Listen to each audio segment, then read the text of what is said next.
Shalom, salam damai sejahtera untuk kita semuanya. Tepat pada hari ini, tanggal 13 Oktober 2021, saya mencoba untuk melihat perjalanan iman saya bersama dengan Bunda Maria. Tadi pagi, saya mencoba untuk menuliskan refleksi tentang bagaimana dari hari ke hari di bulan Oktober ini saya merasakan perjalanan hidup saya bersama dengan Bunda Maria, baik sebagai biarawan, sebagai imam, sebagai orang yang beriman di hadapan Tuhan. Di sini saya menuliskan judul dari refleksi saya adalah Ku bersujud di hadapanmu, Bunda. Saya yakin para sahabat juga sering bersujud di hadapan Bunda Maria. Maka saya mencoba untuk merefleksikan kata bersujud ini di hadapan Bunda Maria. Refleksi ini agak panjang, maka dibutuhkan kesabaran dan ketenangan untuk mendengarkannya. Saya berharap dengan refleksi ini bisa membantu juga perjalanan iman dari para sahabat bersama dengan Bunda Maria.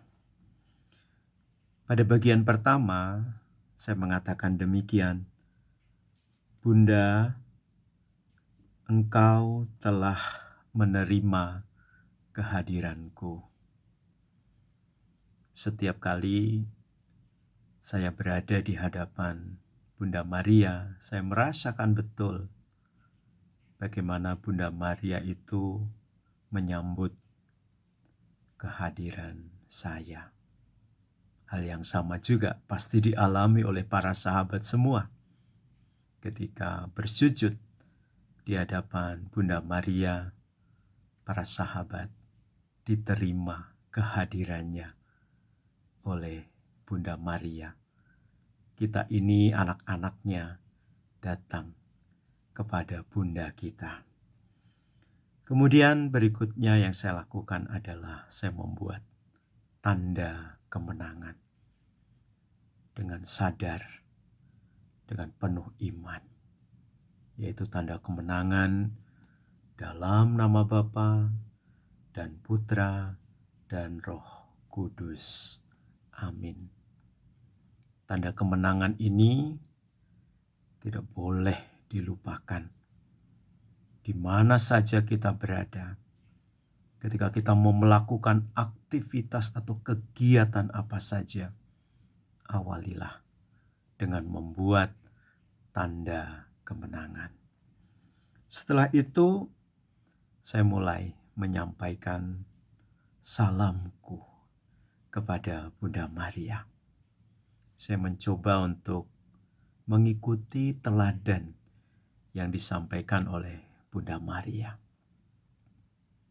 Dia ketika berjumpa dengan seseorang menyampaikan salam.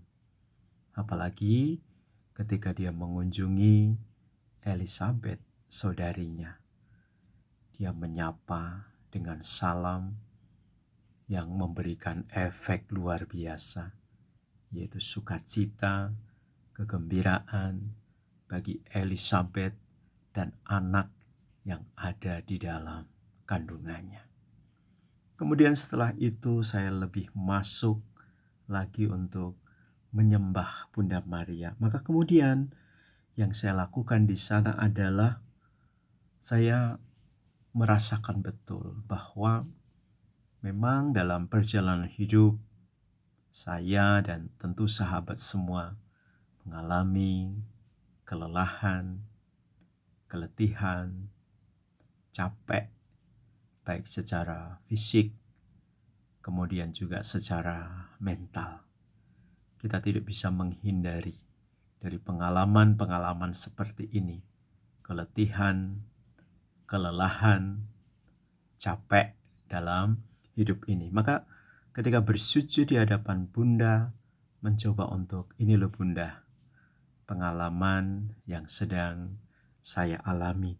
Nah, kemudian setelah itu ketika bisa menyapa Bunda Maria, menceritakan pengalaman kepada Bunda Maria, ada satu kekuatan baru. Secara rohani kita bisa merasakan yang namanya dipulihkan, disembuhkan, disegarkan, diperbaharui lagi.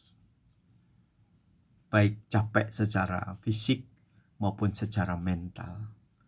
Ketika menyapa Bunda Maria, kita merasakan itu.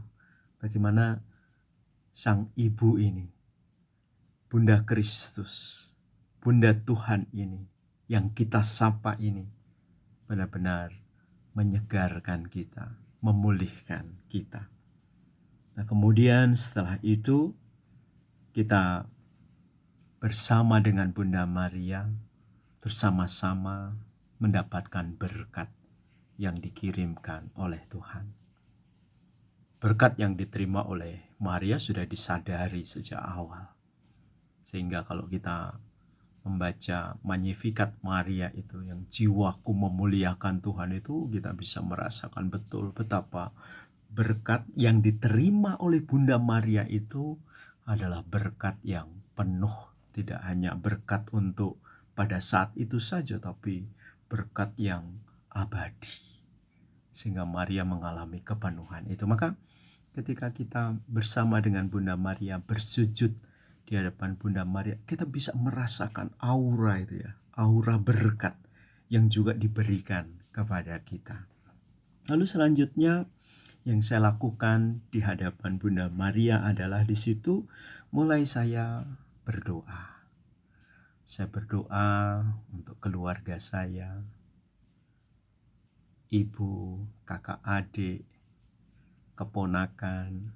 Nah, saya berdoa di hadapan Bunda Maria. Saya sebut nama mereka satu persatu. Lalu saya berdoa untuk para konfrater saya, para dihonian, yang barangkali pada hari itu, pada hari ini, merayakan hari ulang tahunnya, atau merayakan imamatnya. Nah, kita dukung dengan doa. Lalu yang spesial, saya berdoa untuk sahabat-sahabat saya. Saya sudah berjanji untuk mendoakan mereka. Saya tidak hanya menyebut namanya saja, tapi saya menyebut apa yang menjadi impian dari mereka. Itu saya doakan di hadapan Bunda Maria. Nah, kemudian dari sana saya kemudian tentu meminta kepada Bunda Maria tidak hanya menyertai perjalanan hidup saya, tapi juga saya minta kepada Bunda Maria supaya menyertai perjalanan dari orang tua saya, saudara-saudari saya, para konfrater saya, sahabat-sahabat saya. Semoga senantiasa disertai oleh Bunda Maria.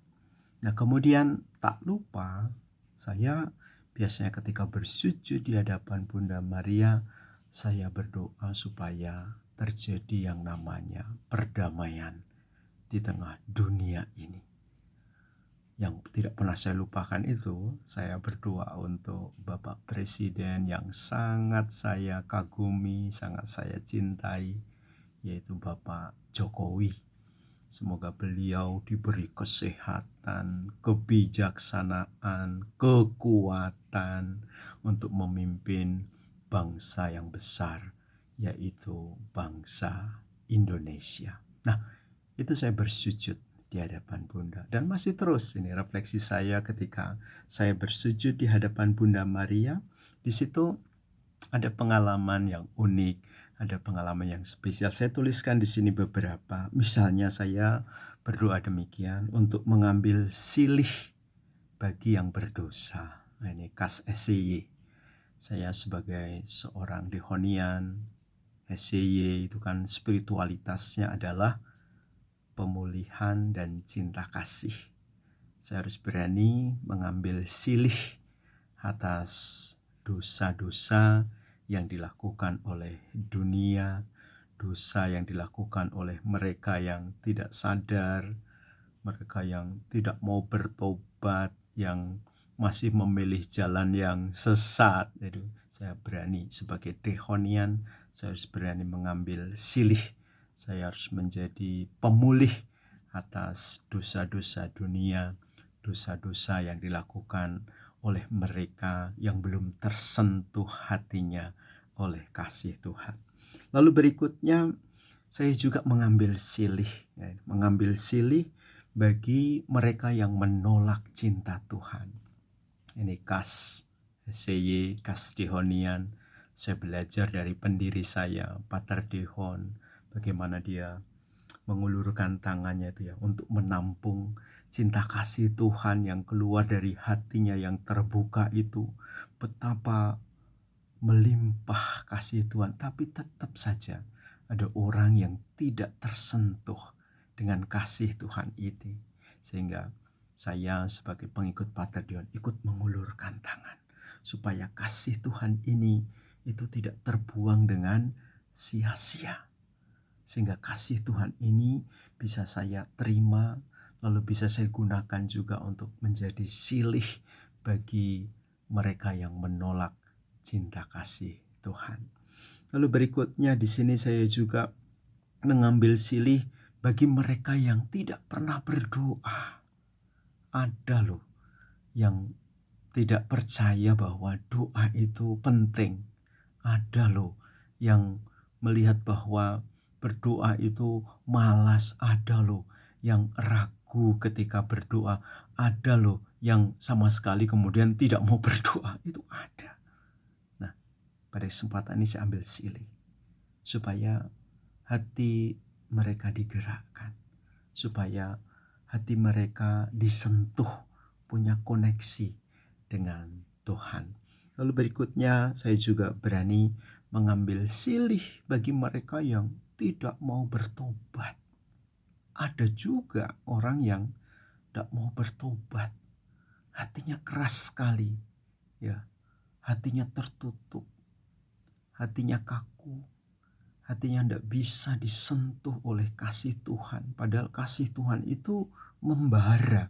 Banyak contoh kan, para nabi atau siapa saja yang tersentuh hatinya Tuhan. Tapi kalau misalnya hati seseorang itu keras, maka tidak akan bisa menembus itu. Nah, pada kesempatan inilah saya ambil silih supaya hati yang keras itu bisa menjadi lembut, sehingga hatinya Tuhan, kasihnya Tuhan masuk pada pribadi-pribadi itu. Nah, ini yang saya sebut silih. Saya berani untuk mengambil silih kas dari SCY karena saya adalah seorang dihonian.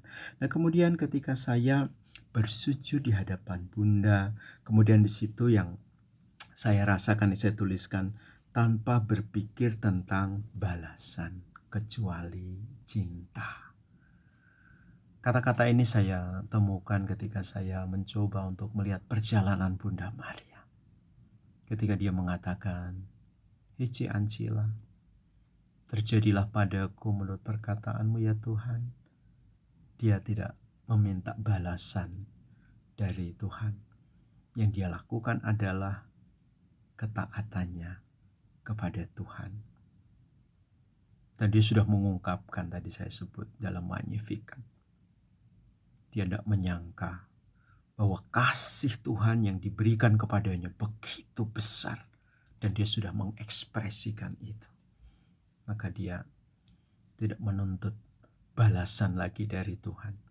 Yang dia rasakan hanyalah cinta yang datang dari Tuhan. Lalu kemudian yang saya rasakan juga, tanpa berpikir diingat kecuali cinta. Saya merasakan bagaimana dalam hidup ini Tuhan tidak pernah lepas itu perhatiannya pada hidup saya dan juga pasti dalam hidup para sahabat. Mata Tuhan begitu dekat untuk memandang kita. Dan Dia memandang kita dengan penuh cinta, dengan penuh kasih. Saat kita bersujud di hadapan Bunda, kita bisa merasakan juga seperti pengalaman yang dialami oleh Bunda Maria. Hidup kita selalu diingat oleh Tuhan sendiri. Lalu saya tuliskan di sini, saya mengatakan tanpa berpikir dipuji kecuali cinta. Ya, ini memang tidak mudah karena kita sebagai manusia itu kan rindu sekali ya untuk dipuji dan dipuja, diagungkan. Tapi ketika kita berani belajar dari Bunda Maria, kita tidak butuh yang namanya dipuji dan dipuja. Yang kita butuhkan adalah cinta dari Tuhan. Itu kebutuhan pokok, cinta dari Tuhan. Setiap saat kita merasakan cinta yang datangnya dari Tuhan.